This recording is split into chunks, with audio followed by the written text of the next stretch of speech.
We need to talk about why so many of us pastors shank the most important sentence in our sermons.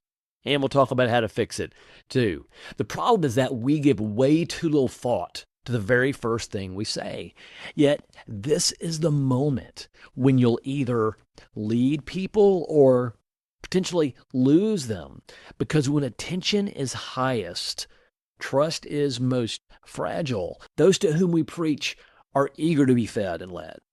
They want to know where you're going to take them. And for some of us, if they can trust you as their guide. So this is your opportunity, because the first statement sets the tone for everything else that follows. It provides direction so your people know where you're taking them. It gives them confidence that you're about to lead them somewhere significant. It signals that the next 20, 30 minutes have the potential to change their lives. Think of it like the doorway into the sermon, which should be inviting, clear, and compelling. A strong first statement might name the tension in the text. It might articulate the question your sermon will answer. It might recast cultural expectations. It might be a firm proclamation of hope. What it should never be is wasted space. Too many sermons lose momentum right here at the start, in the first 30 seconds after the text is announced. But this is the most valuable real estate in the message, your first sentence.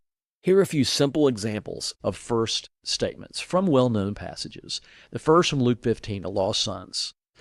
If we're going to aim at the first son, let's say we're doing two messages. The first son, we would simply state our text is Luke 15, 11 through 32.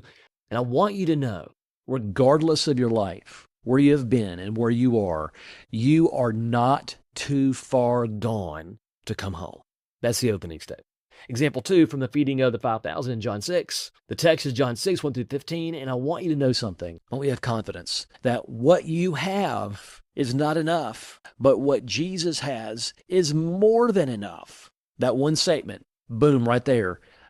You're leaning them in. You're getting this connection made. One more is in Mark 4, 35 through 41, where we would look and say, this passage is going to show us, and this is for all of us personally, that the same voice that silenced the storm can silence your fears. That's something that we could say right out of the gate that is speaking a truth that is compelling, that has the potential to change their lives. So here's some best practices. Don't read the opening sentence. Memorize it and look folks in the eye as you speak. The congregation is ready to listen. So let's not squander that opening moment. Let's treat that first statement like the precious, valuable real estate that it is. Let's make it clear. Let's make it compelling, and let's make it count. Show them from the very first sentence that you know where you're going and how it can change their lives. And let me know how it goes. My name is McKay Caston. This is Preach 360. And by the way, I lead a community of pastors learning to preach with these concepts in mind. And we have a complete preaching system. We have all kinds of video resources. But the best thing is that we have an app that brings it all together and makes the whole process intuitive, easy, and really fun.